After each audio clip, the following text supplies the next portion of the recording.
Olá, eu sou o Hugo. Eu sou a Alessandra.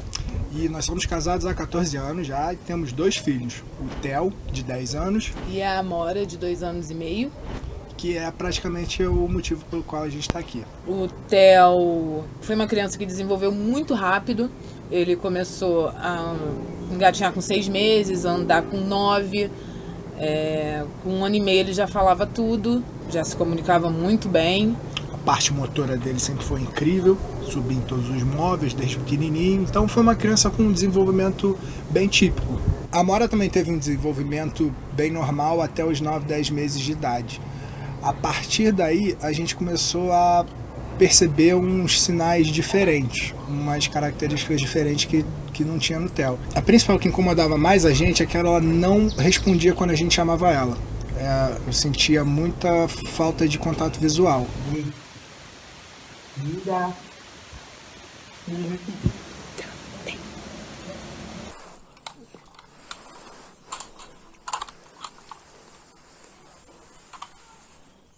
Inclusive a gente achava até que era uma coisa de personalidade, porque a Amora sempre foi muito calma. Né? A Amora é uma criança que dorme desde que saiu da maternidade a noite toda, que nunca passou uma madrugada acordada. Então a gente achava que era muito da personalidade dela, da calma dela. Foi se passando o tempo e essas características foram aumentando, vamos dizer assim, né? Assim que ela aprendeu a sentar, eu desde então ensinava ela, cantava parabéns, tentando ensinar ela a bater palma, e isso nunca aconteceu. Ela nunca bateu, olhava, prestava atenção, mas não repetia. Percebi também que ela não apontava quando queria alguma coisa, o balbuciar foi diminuindo. Parece que ela deu uma regredidazinha nessa parte da fala, principalmente. Aí teve um momento que eu tava brincando com ela e tinha uma vuvuzela perto e eu assoprei. E a reação dela, assim, me deu um estalo, assim, porque ela chorou, ficou muito sentida. Ela ficou muito sentida assim, e ela fechou o olho e não abria.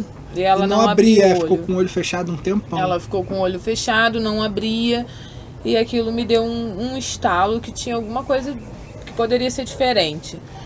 Você até comentou. Eu comentei, falei, estranho isso, imagina se a Amora for autista. Acho que foi a primeira vez que eu verbalizei, né? E ele falou, não, que isso e tal. Depois desse estalo, a gente passou a observar melhor o comportamento dela e o desenvolvimento dela. Ela não brincava da maneira correta com o brinquedo, né? Não interagia com outras crianças. Não interagia com outras crianças. Com a gente, com e o irmão. Não falava nenhuma palavra, não apontava, né? Não pedia. Ela vivia sempre no mundinho dela, brincava sozinha, às vezes ficava horas ali perto da gente ou no quarto, com os brinquedos em volta, chupando o dedinho, quietinha, olhando para um desenho, passando na TV, ou para um brinquedo, que de vez em quando ela já se apegava a algum, né, uma bola, sempre coisas redondas, sempre coisas circulares, rodinha, bolinha de todos os tamanhos. Pegava uma coisa e ficava ali um tempão, mas não interagia. Tinha carrinhos do irmão, né? Tinha os carrinhos do irmão, ela virava e ficava rodando rodinha. Né? E a gente, com um pouco de informação que a gente tinha, a gente já começou a desconfiar. Com 1 ano e 10 meses, né? A gente foi a última consulta dela do ano, em dezembro de 2019. E eu já praticamente entrei no consultório falando sobre isso. A pediatra me perguntou como é que ela estava. E eu disse que estava tudo bem, mas que ela ainda não falava. Aí ela perguntou se observava, a gente falou que não. E nisso ela me perguntou como ela fazia para pedir as coisas. Eu disse que ela não pedia, que a gente que, né, tinha o feeling de saber o horário dela comer, o horário que ela estava com fome e tudo mais, porque ela não tinha essa comunicação, não apontava, não pedia, né, não falava nem mamar, nem papá. Não tinha interação social nenhuma e nem comunicação. Então aí ela já olhou pra mim já com aquela cara que eu acho que eu já tava esperando, né? Ela falou, então a gente vai encaminhá-la pra fono, pra neuro, porque provavelmente há uma grande chance, né, da sua filha ser autista. E a gente saiu do consultório com aquele misto de Meio que já sabia, meio que desconfiava. Pode ser, não pode ser, a esperança de que não seja. A gente deu não mais que 3 passos, eu encontrei uma amiga minha. Ela era aquele tipo de pessoa que só te faz rir, só... Sabe a pessoa palhaça, que só faz palhaçada o tempo inteiro? É ela. E fui direto dar um abraço nela e ali eu chorei. Ali eu não aguentei, chorei.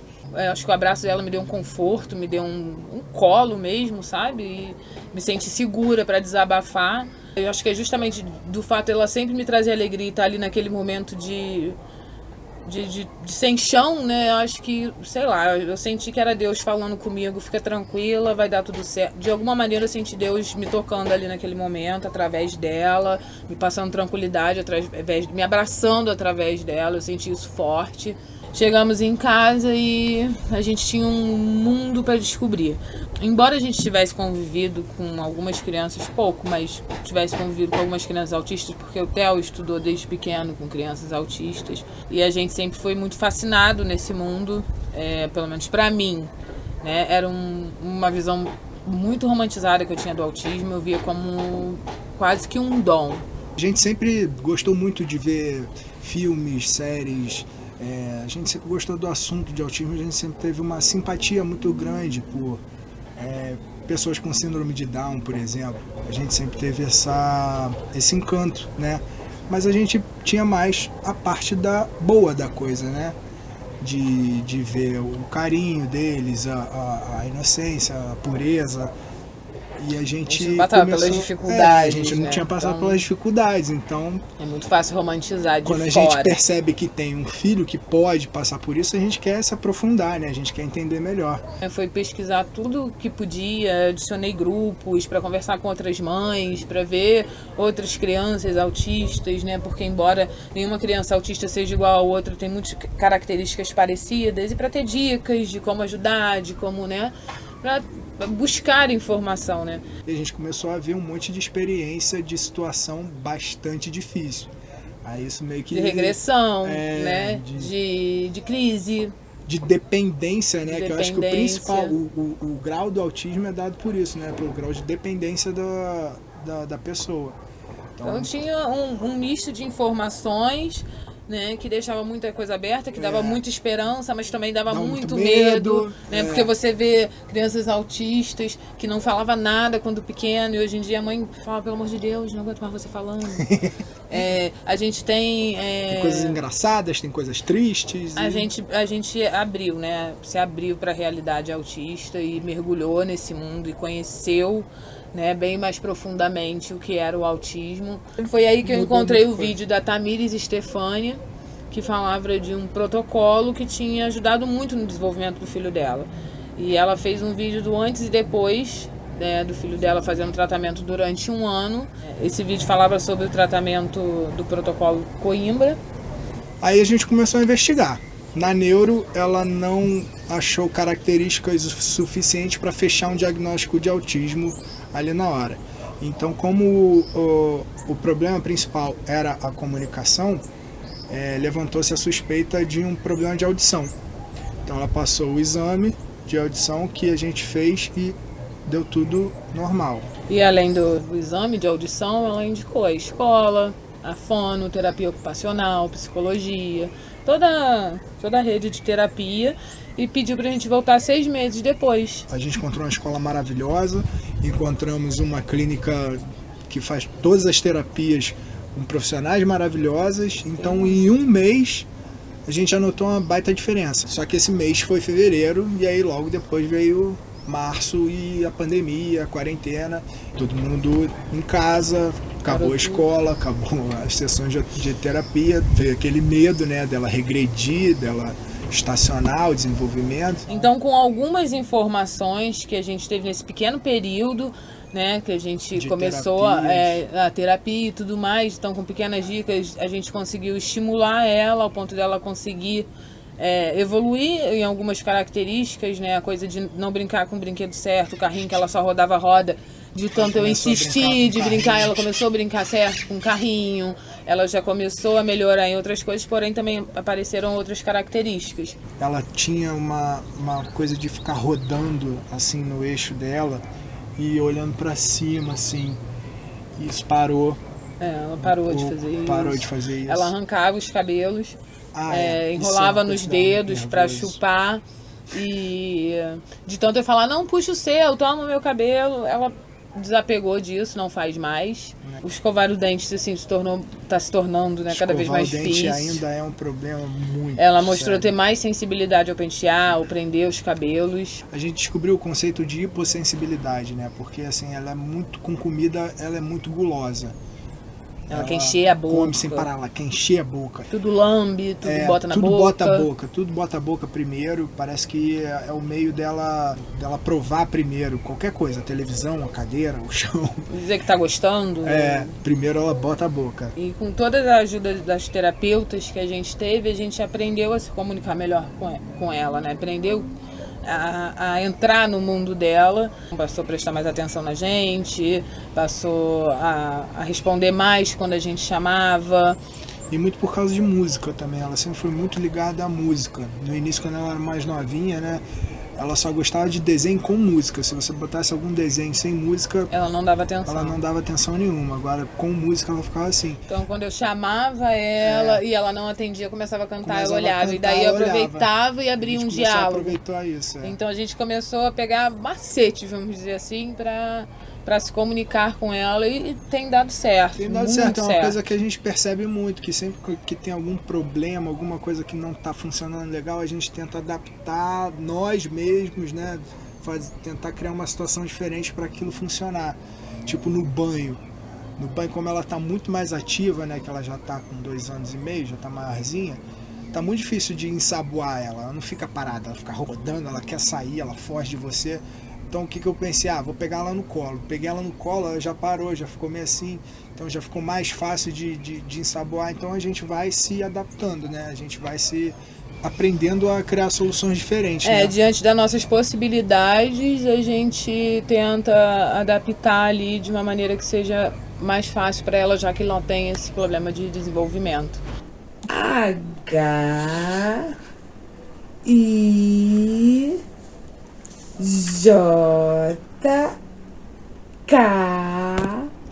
Até que um dia desses minha mãe veio visitar a gente aqui em casa, minha mãe e meu pai, e eles estavam falando sem parar do Dr. Cícero e de vitamina D, e a gente achando aquele assunto legal, mas só ficamos nessa. No dia seguinte, minha mãe me liga falando que tinha achado um médico aqui na nossa cidade que trabalhava com o protocolo Coimbra e que já tinha marcado uma consulta para Amora. Aí eu falei, eu lembro desse protocolo Coimbra, né? A gente já tinha visto isso há um tempo na internet e meio que ficou de segundo plano por causa de todas as outras coisas que a gente estava fazendo, né? Terapia, escola, lá. Aí ele me perguntou, esse não era o protocolo que... correndo, não é o protocolo Coimbra?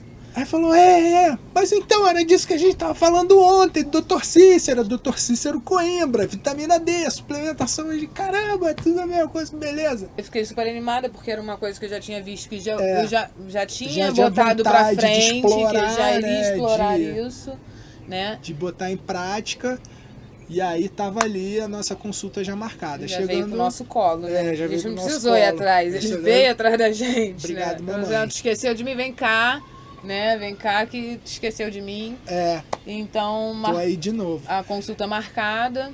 A gente conheceu o Dr. Cristiano Halak, que é um médico excepcional. A gente gostou muito da consulta. Muita segurança. Muita segurança pra gente. Ele explicou todos os prós e os contras, e inclusive um caso dele mesmo, de um garoto autista de 17 ou 18 anos, se eu não me engano, que teve uma evolução em 6 meses de suplementação com a vitamina D, que mudou completamente a vida, que em 6 meses ele estava fazendo planos para fazer faculdade, para ter uma vida independente, né, e normal.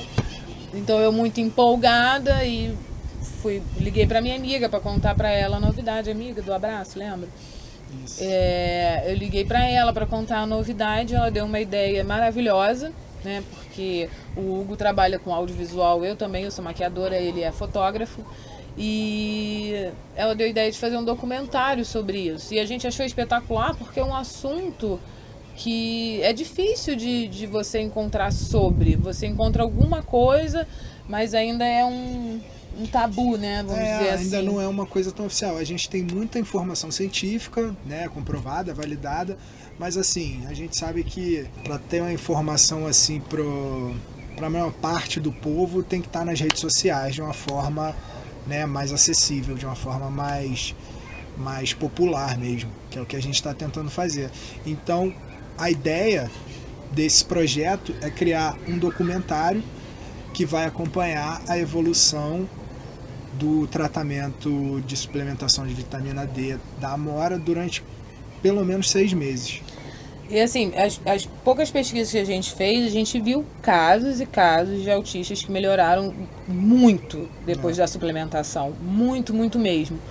Porém, é uma coisa que parece que não são todos que têm acesso a essa informação. Parece que é uma coisa muito mais inacessível. A informação tá aí, só que eu acho que ela é pouca e não é tão divulgada, né? Exatamente. A nossa ideia é engrossar esse caldo da informação, da acessibilidade da informação. Tanto que você tentou postar naquele grupo de autistas, né, alguma pergunta foi vetado, não? E foi vetado. Porque o motivo do veto estava dizendo que eram terapias não comprovadas. Basicamente o assunto é proibido dentro do grupo de autistas. É proibido se falar disso. E assim, isso deixou a gente meio assim, é uma coisa que... Tem tanta comprovação. É um tratamento barato também, né? É um barato. Tratamento barato, acessível. Isso. E tem tanta comprovação. E ao mesmo tempo é um tabu. E ao mesmo tempo até entre tá as pessoas que estão vivendo nesse mundo autista. É um tabu até para essas pessoas. A gente quer, né, documentar a evolução da Amora, se Deus quiser vai ser gigante, e contribuir para que outras pessoas tenham acesso a isso, para que outras pessoas... Porque... Assim, eu seguindo no grupo, a gente vê, né, mães em desespero, porque só vê regressão do filho, não vê evolução, e não tem a informação que, de repente, uma suplementação pode mudar a vida dela para sempre. E eu aproveitar as minhas habilidades, né, porque uma coisa que eu notei muito interessante nessas pesquisas pela internet são pais de autistas se tornando profissionais de saúde, profissionais ligados ao autismo, de tanto estudar, né, aquilo para dar um melhor cuidado para o filho. E a gente usou, né, as armas que a gente tem para poder somar com isso, né? Porque a gente vê que ainda existe muito tabu sobre o autismo, Sim. Muito preconceito, principalmente às vezes dentro da própria casa. Às vezes a mãe, a gente vê isso de perto, eu tenho pessoas próximas que estão passando por esse problema e o pai não aceita, a avó diz que a mãe está inventando coisa, e, né, que toda criança tem a sua idade, que a Tamires mesmo diz que isso é um perigo falar isso, que tem um limite, é claro que cada criança desenvolve de uma maneira, mas existe um limite para esse desenvolvimento. Né? Até porque quanto mais cedo essa desconfiança, esse diagnóstico, essa investigação, né, melhor o tratamento. Porque quanto menor a criança, mais neuroplástica é o cérebro dela. Então ela tem uma capacidade maior e mais facilidade de desenvolver, de responder ao tratamento.